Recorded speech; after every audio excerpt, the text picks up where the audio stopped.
There is a detail in this case that few people have ever talked about, a detail buried in medical records, hidden in forensic reports, and systematically ignored by those who closed the case before it was ever truly opened.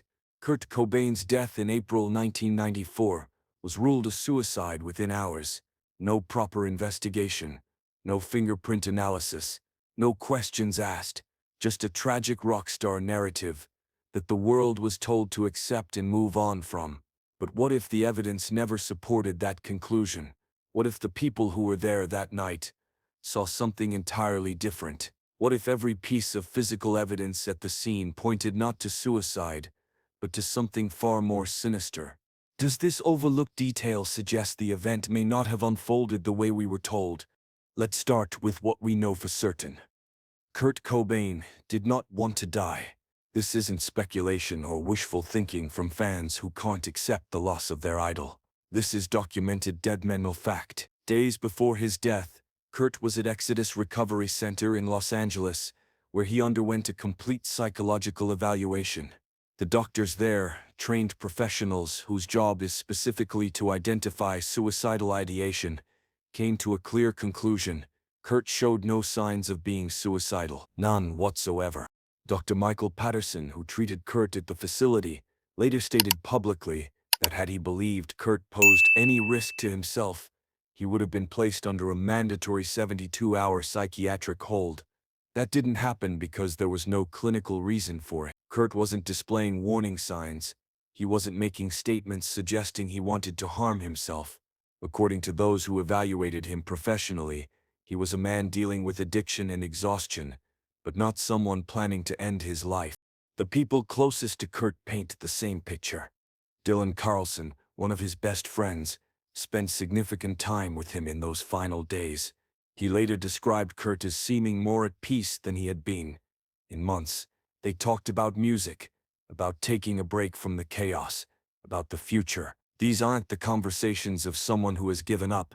McLanigan, a fellow musician and close friend, spoke with Kurt by phone just days before his death. According to Lanigan, Kurt sounded good. He was talking about music he wanted to make, his daughter Frances. He was making plans. These weren't the words of someone ready to check out. But people point to Kurt's art, to his lyrics, to the infamous t-shirt that read, "I hate myself and I want to die," and they claim these are proof of suicidal intent. This t-shirt fundamentally misunderstands both Kurt and the nature of artistic expression. When asked about that t-shirt, Kurt laughed it off, explaining it was sardonic humor, social commentary, a deliberate joke about the commercialization of angst. It wasn't a suicide note printed on cotton. If we're going to judge artists by the darkness in their work, we'd have to conclude that Johnny Cash, Leonard Cohen, and Nick Cave should all have taken their own lives. They didn't, because art is catharsis, not prophecy. Kurt wrote from pain, yes, but writing about darkness doesn't mean you're drowning in it. Sometimes it means you're swimming out of it, processing it, trying to make sense of it. This is what artists do. Now let's talk about what Kurt was actually planning in those final weeks. He wanted out. Not out of life. Out of his marriage. According to multiple sources, including his own attorney, Kurt had reached out to Rosemary Carroll, his entertainment lawyer, with the specific request. He wanted to initiate divorce proceedings, and critically, he wanted Courtney Love removed from his will. This isn't rumor. Carroll went on record after Kurt's death confirming these conversations took place. Kurt was actively planning to leave a marriage that had become volatile, toxic, and increasingly dangerous. He was taking concrete legal steps to protect his assets and his future. Leland Cobain, Kurt's grandfather and a man he deeply loved and respected, had a conversation with Kurt just days before he died.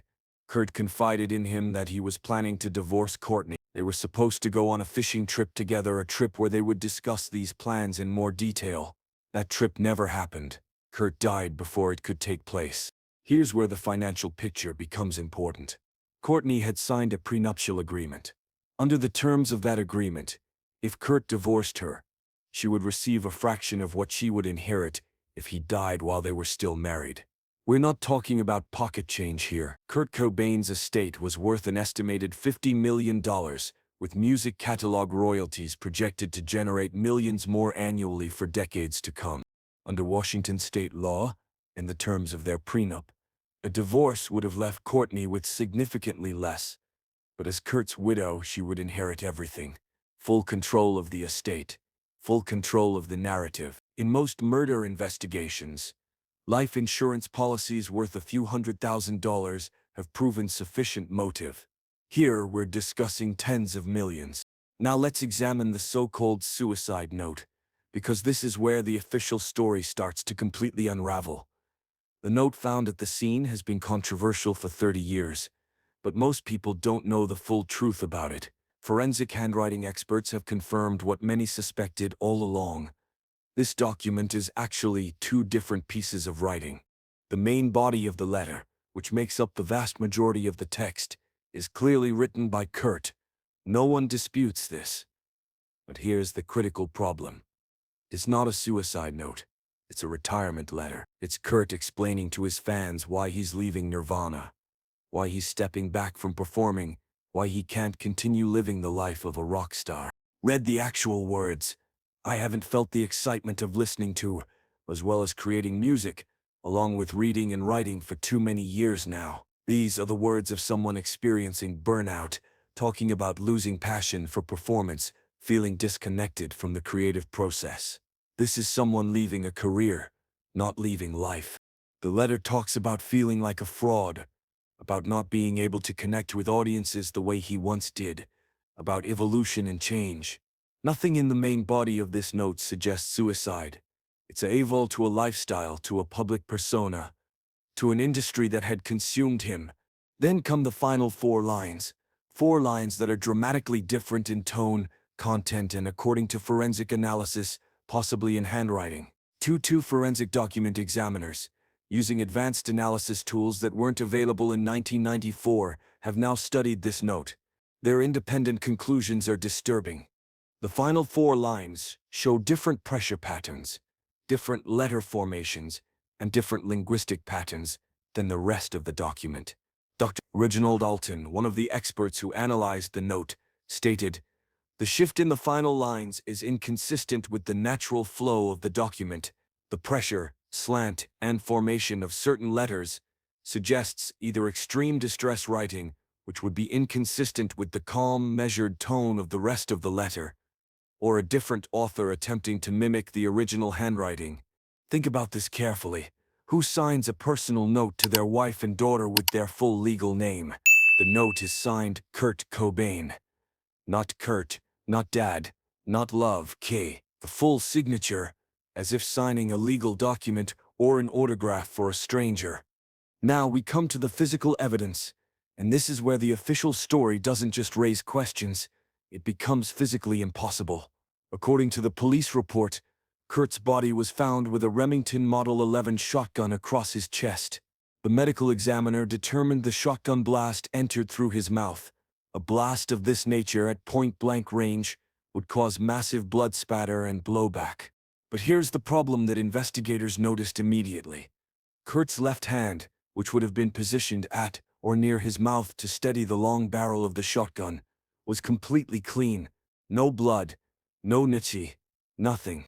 Tom Grant, the private investigator hired by Courtney Love herself to find Kurt before his body was discovered, was one of the first to point this out. If you fire a shotgun through someone's head while they rave, with their heart still pumping, there's going to be blowback. There's going to be blood on the hand holding or steadying the weapon. The complete absence of blood indicates the heart had already stopped pumping, that Kurt was already dead when the gun was fired.